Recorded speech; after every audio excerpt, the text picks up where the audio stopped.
Glória a Deus.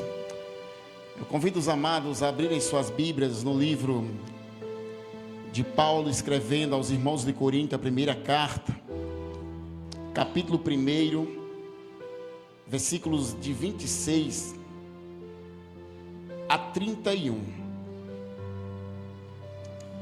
Nós vamos trabalhar nesta noite, irmãos, meditar em uma palavra com o tema: uma escolha improvável. Nós temos esse terceiro sermão que eu tenho pregado. É uma pequena série de sermão que Deus tem me dado. No primeiro nós falamos sobre Ele nos escolheu. Domingo passado nós falamos sobre uma escolha, a escolha que Deus deixa para nós e a forma com que nós fazemos ela. E agora uma escolha improvável. 1 Coríntios, capítulo 1, versículos 26 a 31, nos diz assim a palavra do Senhor: irmãos, pensem no que vocês eram quando foram chamados. Poucos eram sábios segundo os padrões humanos. Poucos eram poderosos. Poucos eram de nobre nascimento. Mas Deus escolheu o que para o mundo é loucura, para envergonhar os sábios, e escolheu o que para o mundo é fraqueza, para envergonhar o que é forte. Ele escolheu o que para o mundo é insignificante, desprezado e que nada é, para reduzir a nada o que é, a fim de que ninguém se vanglorie diante dele. E porém, por iniciativa dele, que vocês estão em Cristo Jesus, o qual se tornou sabedoria de Deus para nós, isto é, justiça, santidade e redenção, para que, como está escrito, quem se gloriar, glorie-se no Senhor. Aleluias. Vamos nesse momento orar. Pai, no nome de Jesus, Senhor, eu coloco a minha vida nas tuas mãos, e eu peço ao Senhor que o Senhor fale à sua igreja nesta noite. Aquilo que o Senhor tem colocado em meu coração, aquilo que o teu Espírito Santo tem me dado como compreensão e entendimento, que eu possa, meu Deus, transmitir aos teus servos, de maneira também que eu receba, Senhor, porque assim eu creio que a tua palavra ela é uma espada de dois gumes, ó Pai eterno. E assim eu creio que ao mesmo tempo em que a palavra está sendo transmitida, tanto o mensageiro, meu Deus, como aqueles que estão aqui, são receptores dela, Pai. Estarão prontos, ó Pai, a ouvirem e a se alimentarem, meu Deus. Porque assim, meu Deus, reconhecemos que não há glória humana, Senhor. Não há mérito humano, Senhor, humano. Mas tudo é o Senhor quem faz. Pois toda honra e toda glória é para o Senhor. Que diminuamos na tua presença, que o Senhor cresça cada vez mais, que venhamos desaparecer diante do Senhor, mas que o Senhor apareça diante de nós, ó Pai, em nome de Jesus. Eu já te agradeço por tudo, amém. Irmãos, podeis assentar. Louvado seja o nome do Senhor Jesus. Uma escolha improvável, irmãos.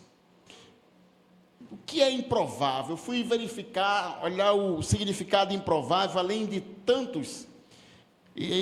tantas outras situações que esse adjetivo traz. Eu apenas escrevi algumas. Improvável é que não consegue provar, impossível ou inacreditável.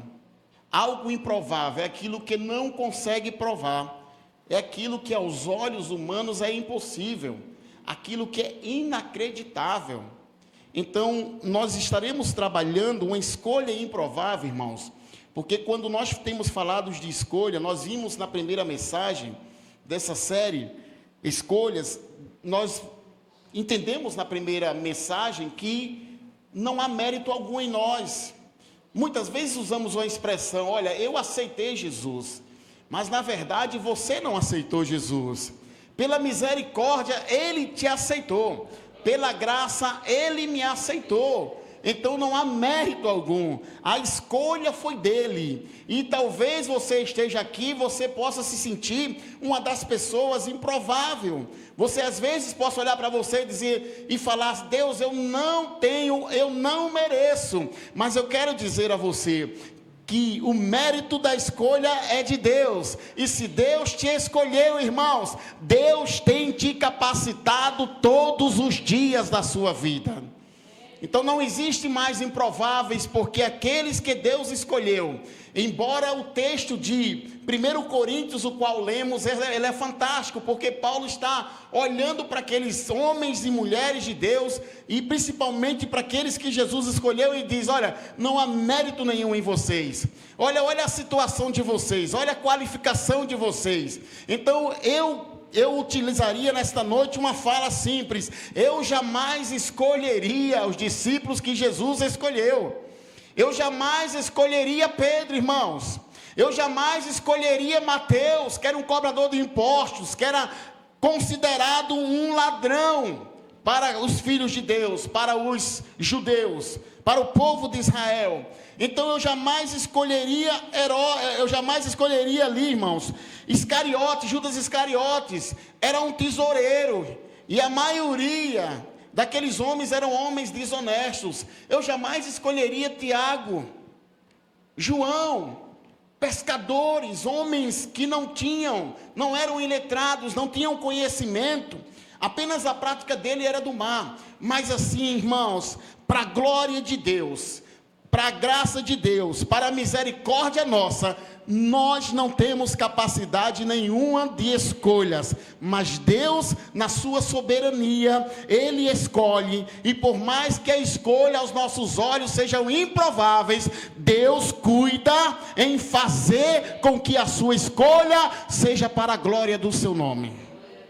E eu quero falar aqui de algumas pessoas da Bíblia Sagrada, irmãos. Nós temos se fôssemos falar, teríamos que falar da Bíblia inteira, não é? Teríamos que começar de Abraão, teríamos que começar até do primeiro casal, não é isso? Mas eu quero tratar apenas de alguns personagens na Bíblia, que são muito visíveis e muitos utilizados em muitas das pregações. A primeiro personagem, irmãos, eu quero falar sobre Davi, porque eu jamais escolheria Davi para ser rei de Israel. Em 1 Samuel 16 diz que depois que Saul, irmãos, faz um monte de coisa errada, depois que Saul resolve desobedecer os princípios da palavra de Deus, desobedecer a ordem direta de Deus, Deus o rejeita, e agora Deus diz: agora a escolha é minha, vocês pediram rei, vocês queriam um rei, eu dei as características de um rei que vocês gostariam que fosse, um homem forte, um homem alto, um homem influente, de uma família influente, mas ele não andou nos meus caminhos, não obedeceu às minhas ordens. Aí ele diz agora a Samuel, dizendo: Samuel, até quando você irá se entristecer por causa de Saul? Eu o rejeitei como rei de Israel. Aí na parte B do versículo ele diz: olha, encha um chifre com óleo e vá a Belém, e eu enviarei a Jessé, pois escolhi um dos seus filhos para fazê-lo rei sobre o meu povo. Entenda, irmãos, que nesse momento Deus está dando a ordem direta a Samuel: olha, Samuel, a escolha agora é minha, a escolha não é mais sua, a escolha não é do povo, eu escolhi um dos filhos de Jessé. E quando Samuel chega, irmãos, ele simplesmente, ao cumprir um mandado de Deus, e Jessé coloca diante dele os seus filhos, e ele começa a apresentar os mais belos, os mais formosos. E quando ele começa a apresentar o mais formoso, o mais belo, aquele que tinha de fato características de ser um rei sobre Israel, um homem com capacidade de batalha, Deus imediatamente diz: olha Samuel, Não olhe para a aparência, porque eu rejeitei todas essas qualificações. Não olhe para a aparência dele. Não olhe para a formosura, não olhe para a sua capacidade física ou intelectual, porque você vê o que está diante dos seus olhos, você vê a aparência, mas eu conheço e vejo o coração. É o coração que Deus conhece, porque é do coração, irmãos, que saem as maus e boas intenções do ser humano. É no coração, irmãos, um órgão que apenas serve para pulsionar, para mandar o sangue para todo o nosso corpo, mas é dali que nascem os sentimentos e que nos conduz a termos escolhas, e essas escolhas em alguns momentos podem serem benéficas, mas por muitas das vezes são mais mal do que bom para a gente, porque nós não sabemos escolher. E glória a Deus que o mérito da escolha de Deus, ele é perfeito.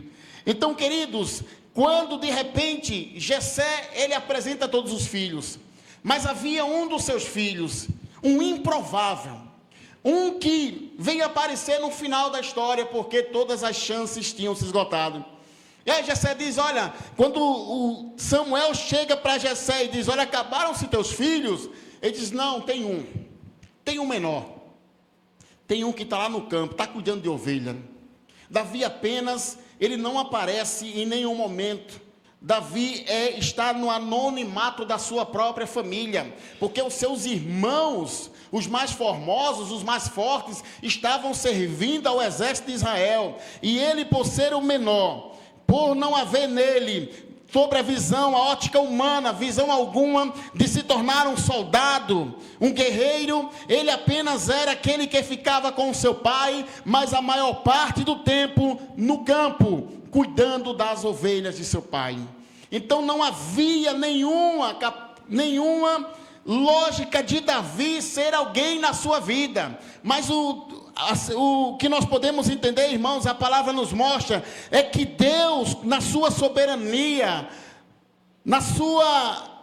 no seu entendimento, na sua suprema vontade, ele olhava justamente para aquele que era o menor, para aquele que era o mais rejeitado, porque era lá no pasto com as ovelhas, que Deus forjava um grande homem, que Deus forjava um rei, era com as ovelhas, ali ao tempo todo, que Deus estava conduzindo um processo e preparando um homem, que ele o julga dizer, um homem segundo o meu coração. Louvado seja o nome do Senhor Jesus. Então Davi não era simples pastor de ovelha. Davi poderia não ter característica de príncipe ou de guerreiro, mas Davi era um homem que tocava o coração de Deus, na maneira que ele tinha de conduzir as ovelhas, na maneira com que ele tinha de conduzir o trabalho que era entregue nas suas mãos, irmãos. Então, ser segundo o coração de Deus, mas será que esse mérito é dado a só a Davi? Não, irmãos, o Senhor tem procurado homens e mulheres segundo o seu coração. Homens e mulheres que não olham para as circunstâncias, que não olham que não enxerga apenas aquilo que está diante dos seus olhos, mas enxerga muito além dos seus olhos, porque coloca no Senhor a capacidade que precisa para buscar e realizar a obra que Deus confiou em suas mãos. Então entenda nessa noite, eu quero dizer a você, que se você se sente uma pessoa improvável, uma pessoa insignificante, uma pessoa que não tem talento, eu quero dizer que quem te escolheu foi Deus. Você tem talento, você tem capacidade, porque não é você, é o seu Deus quem te escolheu. E se Ele te escolheu, Ele te capacita, irmãos. Ele te capacita. Eu sou um improvável. Eu sou uma pessoa improvável. Eu jamais imaginava um dia estar num púlpito de uma igreja pregando o evangelho, irmão. Eu tive uma infância muito difícil. Eu tenho a memória de um pai que está ali diante de uma rede, que antigamente as pessoas eram enterradas em rede, morto. Eu não entendia porque as pessoas choravam. Eu era muito pequeno. Mas eu carreguei uma lembrança de ver a minha mãe sofrendo, e a todo tempo eu queria ser o orgulho da minha mãe, eu queria fazer de tudo para poder diminuir a dor e o sofrimento da minha mãe. porque teve que, desde cedo, com a morte do meu pai, ter que lidar para criar 8 filhos, e ainda uma irmã, e ainda uma mãe dentro de casa, e ela se tornava a única pessoa que trazia o sustento. Então eu cresci com esse desejo de fazer algo pela minha mãe, mas tudo, irmãos, que eu fazia, parecia que dava errado. E por muitas vezes eu chorei, eu dizia: Deus, não era para eu estar no mundo, não era para eu estar vivo. Quantas vezes nós temos esse comportamento, quando as lutas vêm, quando a gente se sente frustrado, quando a gente se sente não aprovado pelas pessoas, irmãos, reconhecido pelas pessoas, às vezes dá o sentimento, o desejo de morrer. Deus, olha, é melhor que eu tivesse morrido, é melhor que se eu não estivesse aqui, porque ninguém me entende, porque ninguém reconhece o meu valor, porque ninguém reconhece o meu esforço, irmãos. Muitas vezes nós nos comportamos como Elias, que mesmo Deus fazendo cair fogo do céu, ele, vendo a ameaça de Jezabel, ele corre para a caverna e diz: melhor teria sido que eu tivesse morrido. Quantas as vezes nós não temos esse comportamento? E eu era um improvável, eu jamais imaginaria conhecer Jesus, porque eu fui doutrinado em um tipo de religião. Eu jamais imaginaria conhecer Jesus. Então eu conhecia apenas uma prática religiosa. De ano em ano a gente ia naquela prática religiosa. E quando terminava a gente ia curtir a festa que o mundo nos oferecia. E essas festas terminavam em dor de cabeça e ressaca brava, irmãos. Por mais que eu não tinha costume, mas houve uma época na minha vida em que, quanto mais eu fui adquirindo maturidade, mas eu achava que eu estava tendo mais liberdade para fazer o que eu quisesse. Mas um dia Jesus, ele me tocou. Jesus um dia tocou na minha vida. E quando ele me tocou, irmãos, nunca mais, por mais que o mundo me desviasse, mas eu sentia que o Senhor Jesus me impulsionava a andar no caminho dele. E por isso um dia eu tomei uma escolha. Estava eu namorando recentemente com a diaconisa Rosimeire, em uma mesinha de um bar, no José Tenório, ali pertinho daquela farmácia Pague Menos, tudo mudado. Uma cerveja na mesa e um refrigerante, que ela tomava refrigerante. Eu olhei para ela e disse, já tinha tomado, irmãos, alguns copos. E quando eu tomava 2 copos, eu já ficava alegre. Já prometia o céu.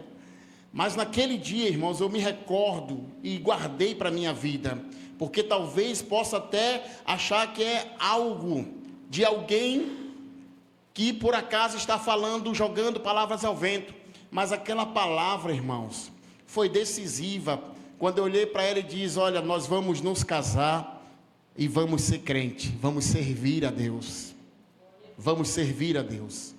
Então naquele momento, eu não entendia de nada, eu achava que eu estava alegre e movido pelo álcool, por pouco álcool, mas ali foi uma palavra direcionada e que as coisas foram acontecendo, irmãos, até chegar o momento em que cada vez mais o Espírito Santo foi nos tocando, foi nos conduzindo, e durou, irmãos, cerca de quase 4 anos, para que nós viéssemos se derramar aos pés de Jesus. Que foi um dia que eu conheci a irmã Benedita de Oliveira, e ela começou a falar de Jesus de uma forma tão sublime, que aí o nosso coração começou a se derramar. E foi um momento em que a diaconisa Rosimeire, ainda nós vivendo aquelas festas do mundo, aquelas alegrias, aquelas vestes diferentes, começou a ser tocada pelo Espírito Santo. E até, irmãos, chegar o dia em que eu jamais almejei ser pastor de uma igreja. Comecei um trabalho, Jesus me aceitou. Jesus me deu o privilégio de poder o servir. E hoje nós temos o servido de todo o nosso coração, porque são mais de 25 anos, irmãos, 25 anos andando na sua presença, sofrendo com as circunstâncias do mundo, mas vencendo todos os dias. E nós chegamos aqui, jamais imaginaria ser diácono, e Deus me pôs como pastor. desta igreja. Eu nunca imaginei. Eu jamais imaginaria. Mas sei que Deus em todo o tempo estava me forjando. Porque sabia que eu não tinha capacidade alguma. Mas quando Ele escolhe, Ele capacita, irmãos. Davi não tinha capacidade alguma, mas Deus o chamou. Se Deus o chamou, Deus ele cumpre as suas promessas, Deus capacita, porque quando Davi chega diante do profeta Samuel, o Espírito agita e diz: este é o meu escolhido. E a Bíblia diz que ele derrama o chifre com azeite, e naquele momento Davi passa a ser cheio do Espírito Santo. Cheio do Espírito Santo. E aqueles que são cheios do Espírito Santo, irmãos, eles têm vitória sobre as circunstâncias, porque o Espírito Santo é aquele que liberta o pecador do pecado. O Espírito Santo é aquele que nos convence todos os dias a andar em novidade de vida. É o Espírito Santo que nos forja todos os dias a termos o caráter de Cristo, a sermos parecidos como Cristo, a termos a atitude de Cristo, a não olhar para as pessoas com julgamentos, a não olhar para as pessoas a rejeitando, mas acolhendo, porque assim Jesus nos ensinou. E assim deixou um princípio para nós: amar a Deus sobre todas as coisas, amar o próximo como a ti mesmo. Esse é um mandamento, irmãos, e esse mandamento salva. Quem não tem, não adianta, está perdendo tempo na igreja, porque João diz: quem diz que ama a Deus, não ama o seu irmão, é um mentiroso e a verdade não está nele. Ponto. Essa é a verdade, irmãos. Nós não estamos aqui para brincar, para aliviar o ego de alguém, mas para dizer: os tempos estão se cumprindo, Israel está entrando em guerra, o mundo está se preparando, e cada vez mais o fim se aproxima, e os que são de Deus precisam entender que eram improváveis, mas Deus os chamou para serem homens e mulheres com capacidades extraordinárias de pregar um evangelho de poder e de salvação. Davi não tinha capacidade alguma, mas quando ele passa agora a ser chamado por Deus, quando o Espírito Santo passa sobre ele, a primeira coisa que Davi faz é andar com ousadia. Porque o cristão, irmãos, ele não anda murmurando, ele não anda questionando: Deus, que dia ruim, Senhor, que vida ruim. Não, pelo contrário, diz: louva a Deus porque eu estou vivo.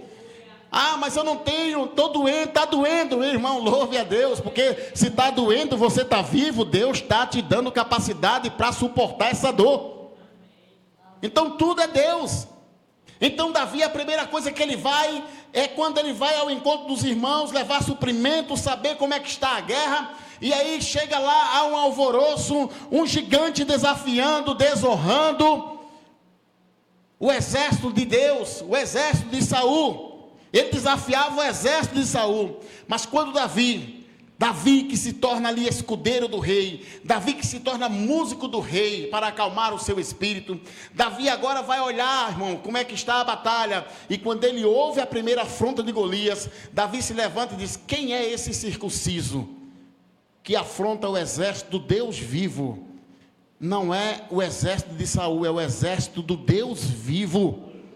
Então você tem autoridade, irmãos. Se as lutas têm sido grandes, diga: quem é essas lutas que desafiam o servo do Deus vivo? Quem pode se levantar contra aqueles que Deus separou, que Deus escolheu, que Deus tem capacitado todos os dias? Por que você ainda sofre as lutas? Por que você ainda sofre as murmurações? Por que você ainda sofre tantas coisas que poderia ser mudado na sua vida? Simplesmente porque você não entendeu quem você é e para onde você vai. Porque quando você entender isso, você não vai deixar que o mundo te coloque de joelho, irmão. Mas pelo contrário, você vai estar de pé. Porque Davi, em Salmo 91, diz: 1000 cairão ao teu lado, 10.000 à tua direita, mas tu não serás atingido. Precisa crer, irmãos. Precisa confiar. Quem eu era e o que eu sou. Não há mérito em mim, mas todo o mérito é do Senhor Jesus Cristo. Davi, quando ele olha isso, ele nesse momento, ele se coloca agora à disposição para lutar contra o gigante, para tirar a vergonha de Israel. E a primeira coisa que Davi faz para convencer é o testemunho, irmãos. O testemunho é poderoso. Quando você aconselha alguém, é muito bom quando você passa pelas circunstâncias, que você diz, meu irmão, eu já passei, mas Deus fez isso, olha, Deus fez isso, e Deus vai fazer assim como fez comigo na tua vida. O testemunho, irmãos, ele enaltece o nome do Senhor Jesus Cristo, e ele te coloca com uma autoridade tremenda. Se eu não tenho testemunho, eu não tenho autoridade para falar para o irmão Humberto que essa luta vai passar. Porque quando as lutas acontecem, eu fujo, eu me escondo. Mas quando eu passo por elas, eu tenho autoridade para dizer, meu irmão, Deus, o Deus que me livrou, é o Deus que vai te livrar também, porque Ele é Senhor. Então Davi diz, olha Saul, olha, você pode achar que eu não tenho capacidade, mas o meu Deus, quando eu cuidava das ovelhas, e o urso e o leão veio tomar uma ovelha, eu fui contra eles e eu os matei. E ele diz, o mesmo Deus que me livrou do urso e do leão, é o mesmo Deus que livrará Israel da mão desse gigante. E Davi vai ao gigante, irmãos, e o que acontece? Davi tem vitória, mas a vitória é do Senhor. A vitória é do Senhor. Em todo tempo, Deus está dando vitória. Então Davi, meu irmão, Davi começa agora uma sequência de resultados na sua vida. Davi se torna um guerreiro, Davi se torna um capitão, mas Davi logo começa a ser perseguido por Saul. Deus entrega Saul nas mãos de Davi, e Davi não mata, mesmo sabendo que ele se torna o seu pior inimigo. Em todo momento, Deus está com Davi, mesmo Davi se tornando um mercenário, um ajuntamento de homens e mulheres que começam a seguir. Davi, mesmo sabendo que seria rei, em nenhum momento colocou a mão sobre Saul. Mas o momento esperado, Deus o conduziu, quando declarado como rei em Judá. Após 7 anos, Saul é morto, e Davi agora é declarado rei sobre todo Israel. E Davi fez muitas coisas, irmãos, que engrandeceram ao Senhor, porque em todo tempo Davi, ele sempre buscou agradar o Deus de Israel, reconhecer que nada era dele, mas tudo era de Deus, tudo era o Senhor. Nada era ele, mas tudo era o Senhor. Mas Davi era homem como nós, Davi era ser humano como nós, e 3 pecados graves, que mudaram totalmente a vida de Davi, que causaram sobre ele grandes dores.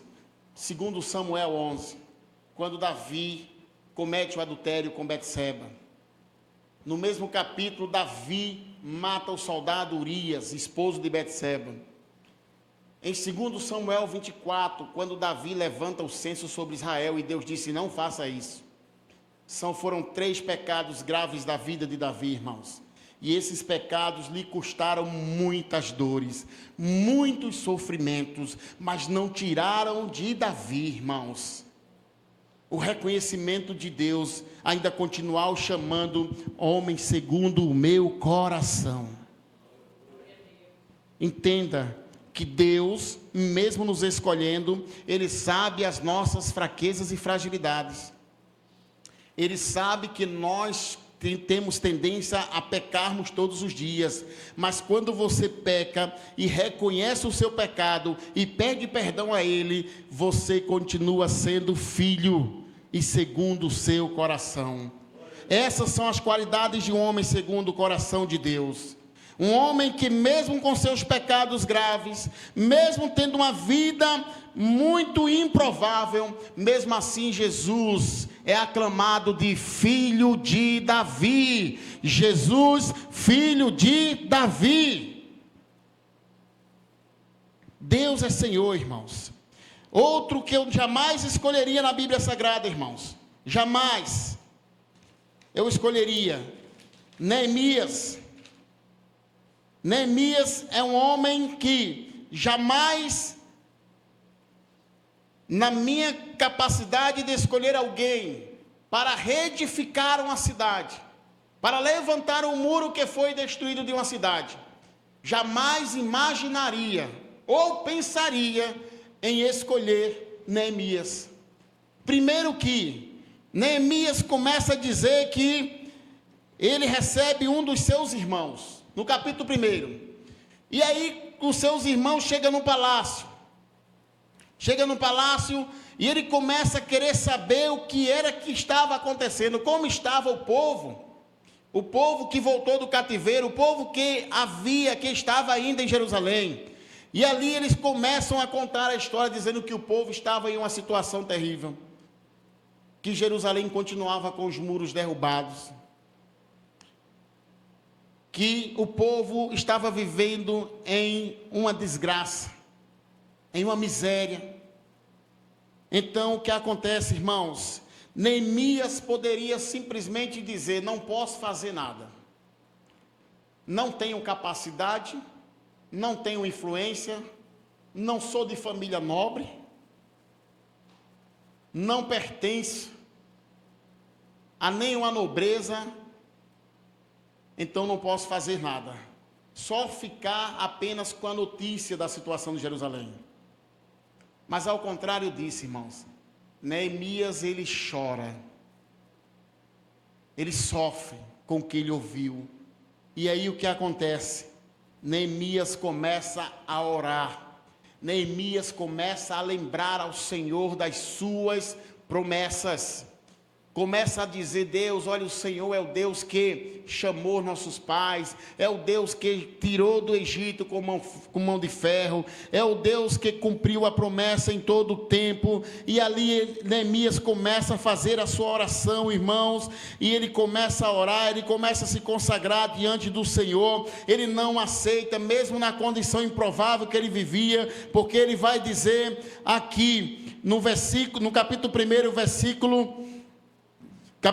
1, versículo 11, diz assim: Senhor, que os teus ouvidos estejam atentos à oração deste teu servo, e à oração dos teus servos que têm prazer em temer o teu nome. Faze com que hoje teu servo seja bem sucedido, concedendo-lhe a benevolência deste homem. E nessa época eu era o copeiro do rei. Quem imaginava, irmãos, que um homem como o copeiro de um rei, a serviço de um rei, um servo apenas de um rei, servindo a um rei, tivesse essa capacidade de chefiar um povo, voltar para Jerusalém, com autoridade, reconstruir os muros de Jerusalém, e mesmo diante das afrontas dos seus inimigos. Pois no capítulo 2, versículos 19, diz o seguinte: quando porém Sambalate, o Horonita, Tobias, o oficial amonita, e Gesem, o Arabe, souberam disso, zombaram de nós, desprezaram-nos e perguntaram: o que vocês estão fazendo? Estão se rebelando contra o rei? E ele diz: eu lhe respondi: o Deus dos céus fará com que sejamos bem-sucedidos. Nós, os seus servos, começaremos a reconstrução, mas nos que lhe diz respeito, vocês não têm parte ou direito legal sobre Jerusalém, irmãos. Um homem improvável, um homem que jamais passaria nas escolhas, na minha escolha, mas esse homem se coloca na presença de Deus, se coloca debaixo da mão de Deus e se dispõe a realizar uma grande obra. E é esse homem que motiva o povo, é esse homem que começa uma obra, é esse homem que não para diante das circunstâncias, das ameaças dos inimigos, é esse homem que dia e noite, irmãos, ele está pronto com a espada em seus punhos e outra mão fazendo ali o trabalho do Senhor dia e noite. E é esse homem que em Neemias 8 vai dizer: a alegria do Senhor é a nossa força. É a alegria do Senhor que nos dá a capacidade de vencermos as circunstâncias. Porque nós não somos diferentes de Neemias, irmãos.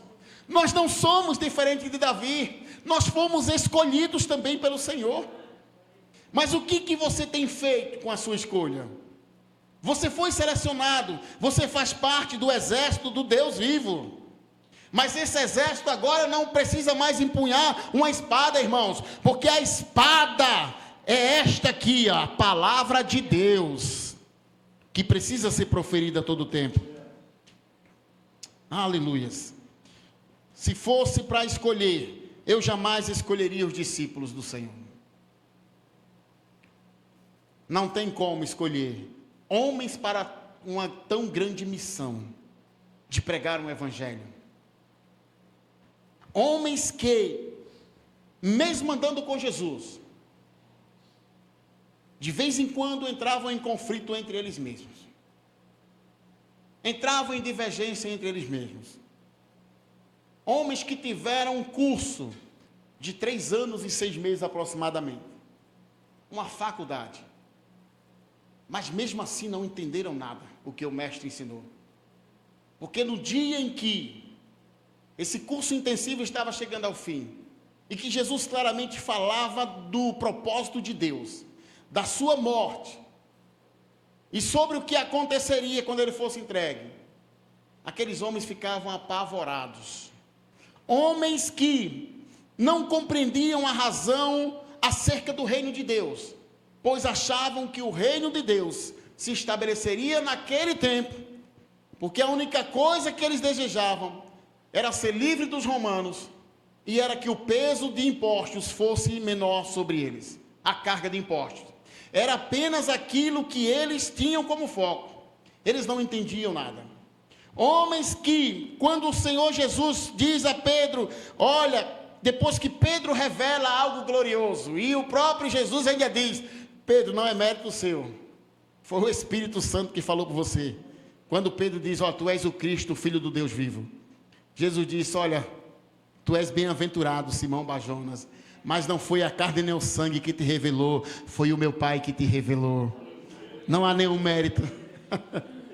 E ali naquele momento, por mais que ali, Jesus alegre com seus discípulos, que fala, eu vou a Jerusalém, eu vou ser entregue, eu vou ser morto, Pedro, jamais. E aí Jesus tem que dizer, para trás de mim, Satanás. Não foi Pedro, irmãos. Pedro tinha mal intenção? Não. Aos olhos humanos era...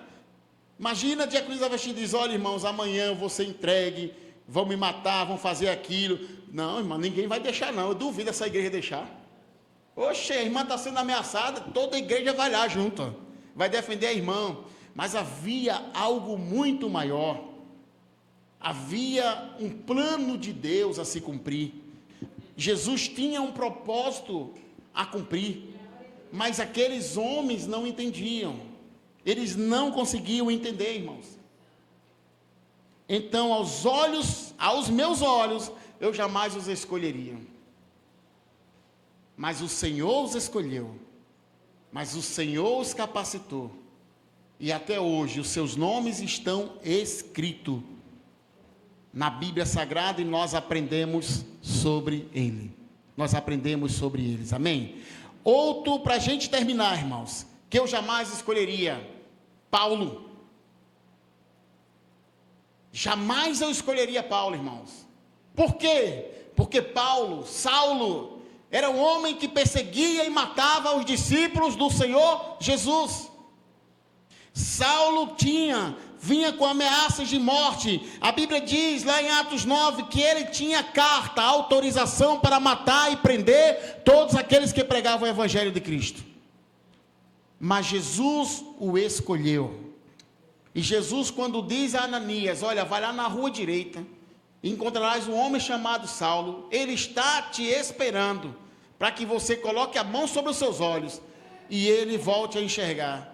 Ananias diz, Senhor, Senhor, esse homem é um assassino, esse homem maltrata, esse homem bate na gente, esse homem tem aqui autoridade para poder nos prender, para nos matar. Aí Jesus diz a ele: Ananias, vai, porque este homem é para mim o escolhido.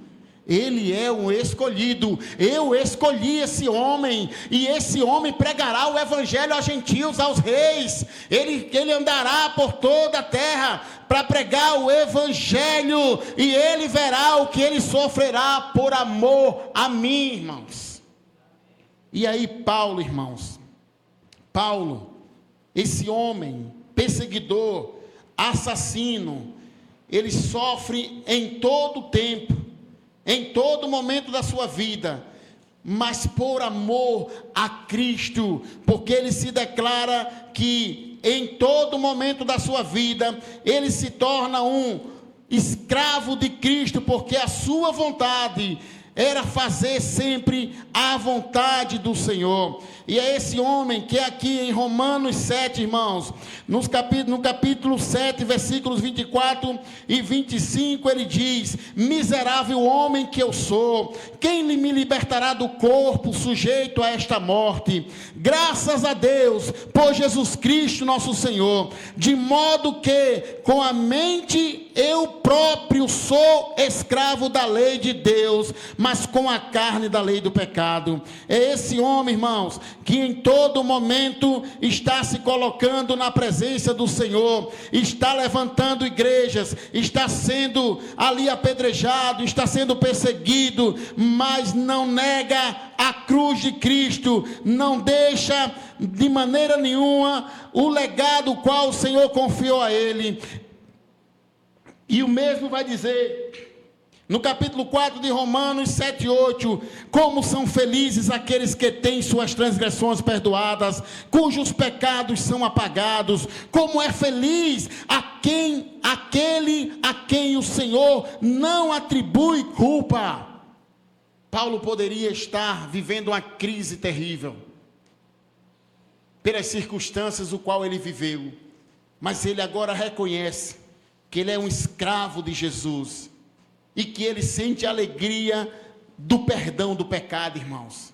Então, você foi escolhido. Talvez você não consiga enxergar qual o propósito de Deus para a tua vida, mas comece a pedir ao Senhor. O dia dele está se aproximando, e você precisa apresentar diante dele os seus talentos, a sua colheita, e o que você tem para apresentar a Jesus quando ele vier. Vamos ficar de pé, irmãos. Louvado seja o nome do Senhor. Deus, ele é soberano, e você deve ter essa alegria constante.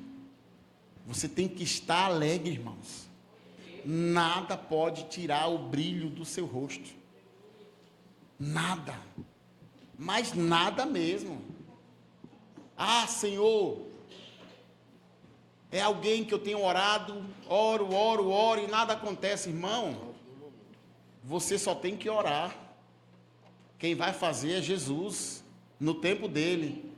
Ah, mas essa enfermidade que eu oro, me consagro, jejuo, passo noites clamando e nada acontece. Irmão, continua clamando, continua orando, continua passando noite, porque quem vai fazer é Jesus, porque Jesus sabe muitas vezes que se ele te der no momento errado, você vai se gloriar.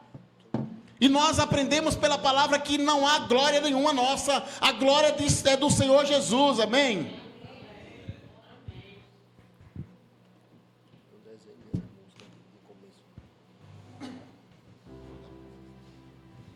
Aleluia, Deus. Santo, santo é o nome do Senhor Jesus. Glória a Deus.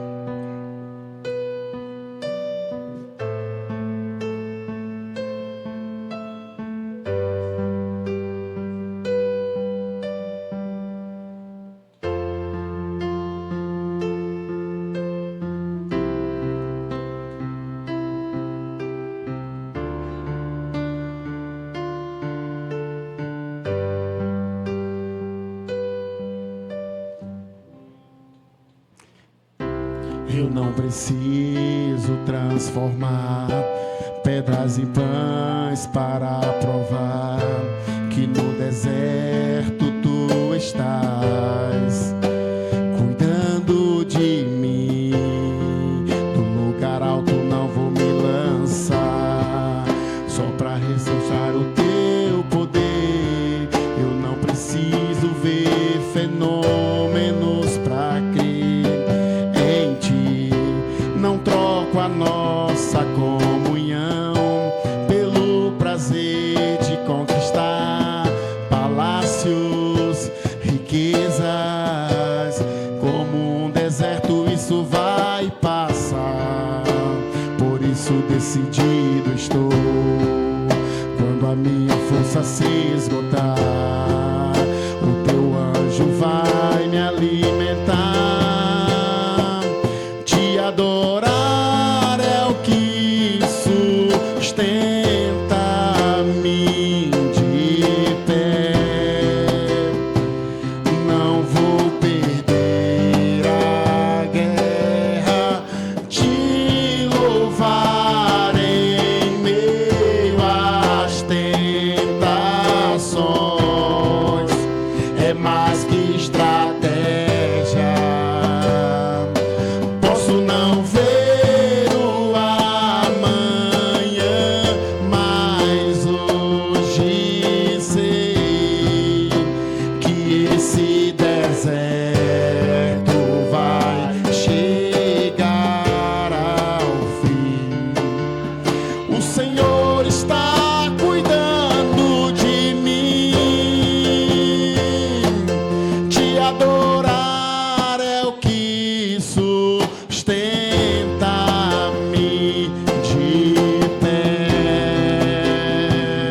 Não vou perder a guerra, te louvar em meio às tentações. É mais que estratégia. Posso não ver o amanhã, mas hoje sei que esse deserto vai chegar ao fim. O Senhor está cuidando de mim. Oh, aleluia, Deus. Sinta o cuidado do Senhor, igreja. Sinta o cuidado de Deus. Para de andar de cabeça baixa. Para de andar como derrotado. Você não é um derrotado. Não estou pregando, irmãos, aqui apenas falando que vocês têm que ganhar dinheiro, têm que ser bem-sucedido. Não, eu estou pregando sobre maturidade cristã. O cristão não pode ser vitimista, não pode nunca. Ele tem que estar na guerra de pé, porque a vitória é o Senhor, amém? Aqui não é o neopentecostalismo não, irmãos. Vai dar tudo certo, você vai ter uma vida regada de sucesso, não vai ter tristeza, não vai enfrentar dificuldades, não. Eu quero dizer a você que todas essas coisas virão, mas passarão, porque é o Senhor que nos sustenta, irmãos. É o Senhor que nos sustenta. Adorar o Senhor, adore a Ele. Diga: eu não vou perder. Não vou perder a guerra, te louvar em meio às tentações. É mais que estratégia. Posso não ver o amanhã, mas hoje sei que esse deserto vai chegar ao fim. O Senhor está cuidando de mim. Aleluias. Glória a Deus.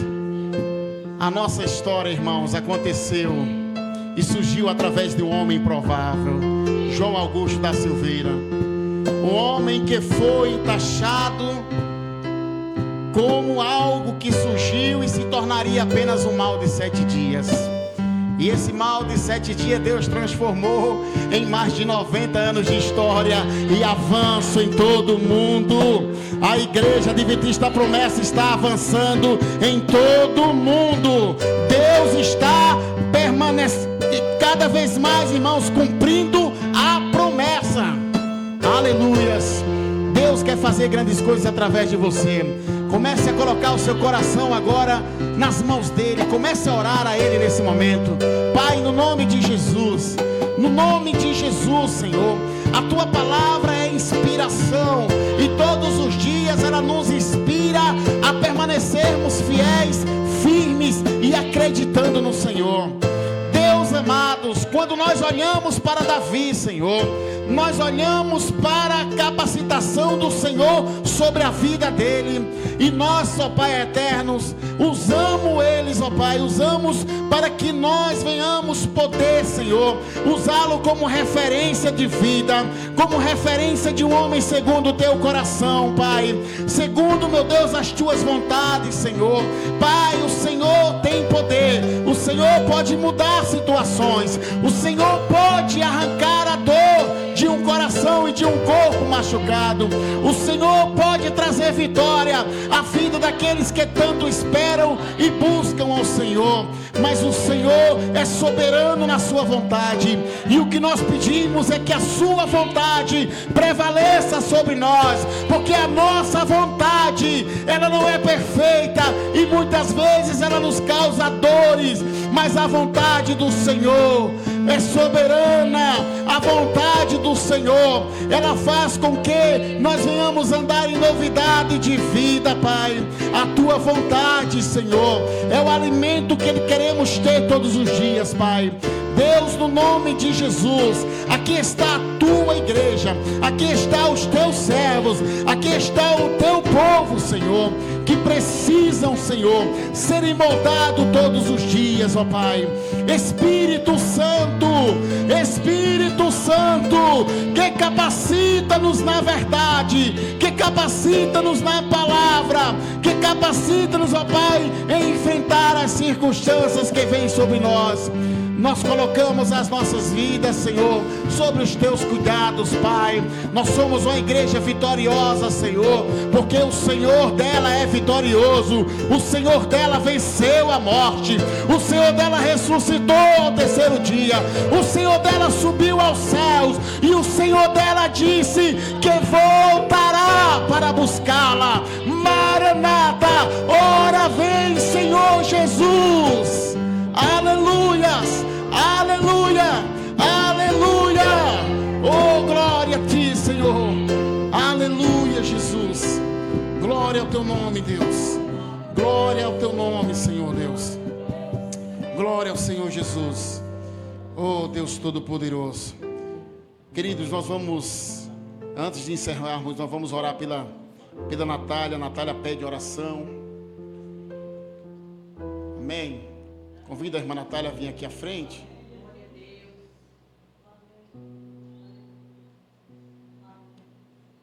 Peço também, irmãos, que orem pela Malu. A Malu, filhinha da irmã Jéssica, que está precisando dos cuidados de Deus.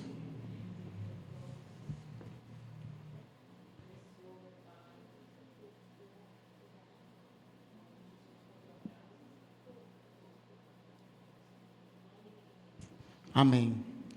Eu quero convidar o diácono e diaconisa a vir colocar a mão sobre a vida da Natália. Convido o presbítero, a diaconisa, nesse momento também aqui à frente.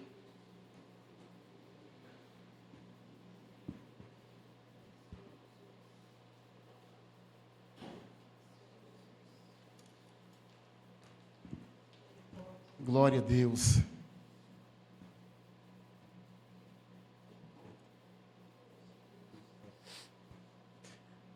A mídia ali, os irmãos da mídia, está pedindo oração por Israel. Deus abençoe. Nós temos aqui a irmã Juscelia, né, que Deus tem usado ela poderosamente. E Deus a incomodou pedindo que orássemos pela vida da Natália, irmãos. Deus era soberano, sabe todas as coisas. Talvez nem a Natália saiba o que está acontecendo, irmãos. Mas Deus sabe. Deus sabe. Essa semana uma irmã colocou no grupo, mandou para mim: pastor, orem. Eu estava em grande batalha, irmãos. Grandes batalhas.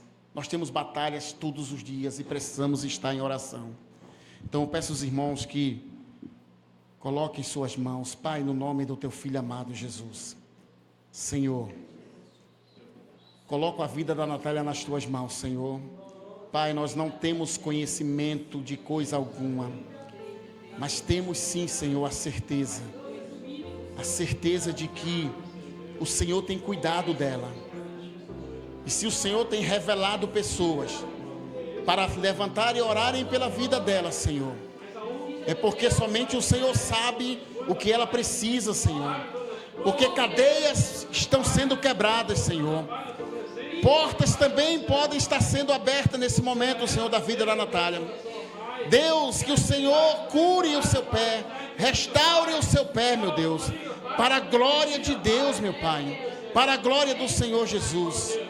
Deus, eu quero orar também, meu Deus, pela vida da irmã Maria que está aqui na frente. Eu quero pedir à irmã Maria que venha mais à frente.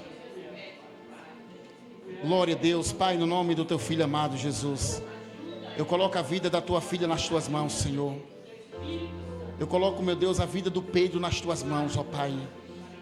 Deus amado, o Senhor conhece toda a necessidade. O Senhor pode suprir as necessidades, Pai. Mas em nome de Jesus, ó Pai, nós quebramos todas as cadeias, Senhor. Tudo aquilo que impede, meu Deus, a tua serva de prosperar, de ser bem sucedida, meu Pai eterno. Meu Deus, que o Senhor se revele, que ela possa sim sentir a tua presença, Senhor. Que ela possa, meu Deus, dar ouvido à voz do Senhor e não desviar os seus pés da vontade do Senhor, Deus. Pai, eu oro pela vida do Pedro, meu Deus. Senhor, essa criança pertence ao Senhor. Nenhuma potestade, meu Deus, nenhum domínio do mal pode contra esta criança, porque ela foi comprada pelo sangue do Senhor Jesus. Ela é do Senhor, meu Pai. Nenhuma influência maligna, Senhor, venha contra essa criança, porque pelo poder do nome de Jesus e pelo sangue de Jesus, Senhor, ela está liberta. Aleluia, Senhor. Glória ao teu nome, Deus. Nós te louvamos, ó Pai, por essas vidas, meu Deus. Pai, eu oro pela vida do Israel, Senhor. Eu não sei a necessidade, mas uma coisa eu sei: o Senhor já está trabalhando na vida dele agora.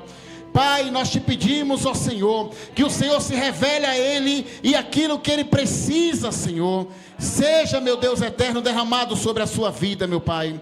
Deus, eu quero orar, meu Deus, pela Malu, meu Deus, que a tua mão poderosa nesse momento esteja sobre a vida da Malu, Senhor. Meu Deus, a doença em que muitas vezes, Senhor, não temos como descobrir a causa, mas pelo poder do nome de Jesus, Senhor, nós administramos cura sobre a Malu, sobre a sua casa, sobre a sua família, Senhor, porque estas vidas foram compradas pelo sangue de Jesus. Aleluias. E o teu Espírito Santo produz libertação. Aleluias. Glória a Deus. Amém, meu Deus. Glória a Deus.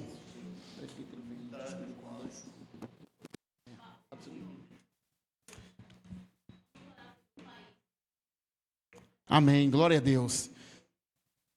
O nosso presbítero hoje vai nos pedir com a bênção. Amém, irmãos? Mas vamos orar, né? Vamos orar, irmãos. Vocês estão vendo o noticiário, né?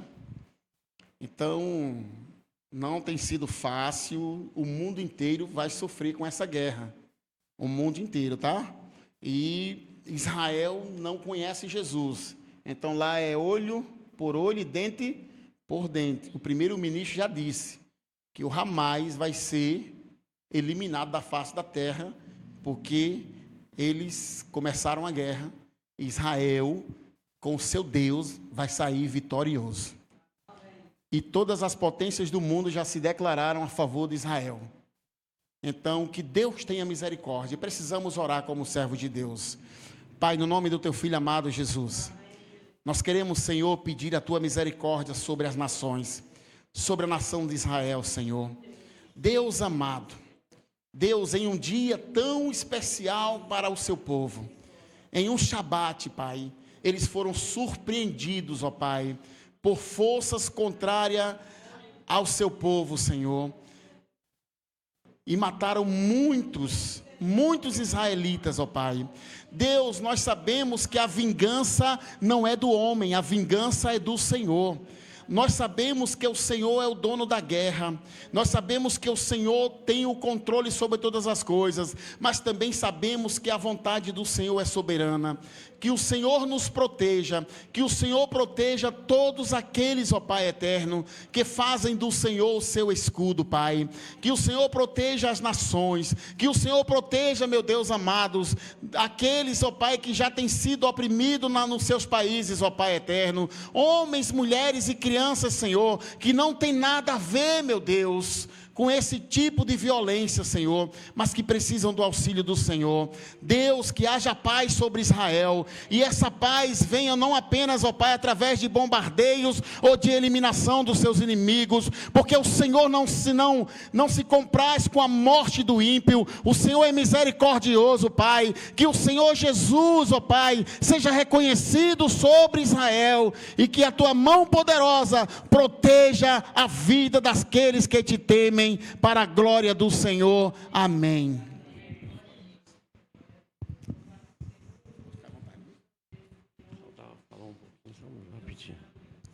A paz do Senhor, meus irmãos. Amém? Que bom estar aqui novamente, né? Estivemos aqui há 4 anos atrás, estivemos aqui congregando com os irmãos, né? Não sei se o pastor estava aqui, eu acho que não estava, estava viajado. Mas sou grato ao nosso Deus, né? Por mais as oportunidades que Ele nos dá de estar aqui na presença do Pai. Ele nos protege, Ele nos dá condições, né? Mas nós temos que fazer a nossa parte, né? Agradecer a Deus por tudo que Ele tem feito. Irmãos, uns 45 dias atrás, eu não era para estar aqui, talvez. Passei por cirurgia, fiquei internado, mas Deus, com sua mão poderosa, me trouxe novamente, né? Passei por cirurgia, né? Difícil, tive complicação, mas Deus honrou. Deus foi maravilhoso na minha vida, né? E eu tenho muito que agradecer a Deus. Eu não poderia deixar de passar essa oportunidade de falar que é Deus que cuida de você. É Deus que cuida de você. Pastor, o senhor é um homem improvável, né? Eu também era um homem improvável, há uns anos atrás. Eu tinha raiva de crente. Odiava crente. Não queria saber de crente. Mas Deus escolheu. Deus nos escolheu. E hoje nós estamos aqui. O pastor bem disse, né? Deus nos escolheu. Não foi eu que escolhi Deus. Ele nos escolheu primeiro. Então, para a glória de Deus, Deus abençoe a vida do pastor. Que abençoe a sua vida também, meu irmão, minha irmã. Continue confiando. Como o pastor Vini disse agora há pouco, se você está orando e não recebeu sua bênção ainda, anos e anos, continue orando. Não desista, não. É Ele que vai fazer a obra na sua vida. Não desista dessa caminhada. É Deus que cuida de nós. É Ele que tem o poder da cura. A nossa vida está nas suas mãos. Eu não tenho poder nenhum, nós não temos poder nenhum. Por mais que nós tenhamos condições, às vezes financeiras, mas nós não temos condições de nada nenhuma. É Deus que cuida de nós. Poder não é nada. O maior é o nosso Deus que está nos céus. Amém? Que Deus abençoe a sua vida, meu irmão, minha irmã, né? Por mais a oportunidade de estar aqui com vocês 4 anos atrás. Que Deus nos abençoe. E quem sabe, né? Mais alguns anos a gente voltaria aqui novamente. Eu quero contar um segredo para o pastor. Tem uma ovelhinha da nossa igreja que fugiu para cá. Ela fugiu de São Paulo e veio para cá. Aí eu vim ver como que ela estava aqui, né? Ela está bem cuidada. Amém? Que Deus abençoe, né? A irmã Cícera, amiga da gente, tantos anos lá congregando com a gente, e de repente ela resolveu mudar, veio embora. Ela era daqui, foi e voltou, né? E ela fugiu de lá, né? Mas Deus tem cuidado dela. Deus abençoe A você, minha Cícera, né, a todos vocês. Amém? Que Deus abençoe. Com suas mãos, seremos pedidos com a bênção apostólica. Obrigado, meu Deus. Obrigado, meu Pai. Obrigado, Senhor, meu Pai, por mais essa oportunidade que o Senhor nos deste, ó Pai, de estar na Tua presença, ó Pai. Nós somos escolhidos por Ti, ó Pai. Nós somos escolhidos, ó Pai. Por isso sou grato a Ti, Senhor Deus, por essa oportunidade, ó Pai. Estamos aqui justamente com a minha esposa, ó Pai. Na minha vida, ó Pai, eu te agradeço por tudo, ó Pai. Não poder deixar de falar do Teu grande amor para a minha vida, ó Pai. Pela minha família, ó Pai. Obrigado, Jesus. Eu te agradeço, ó Pai. Em nome de Jesus te digo que a graça do nosso Senhor e Salvador Jesus Cristo, o grande e infinito amor de Deus, nosso Pai que está no céu, e a comunhão consoladora do Espírito Santo de Deus, seja com cada um de nós, cada um do teu povo, hoje e para todos sempre. Amém.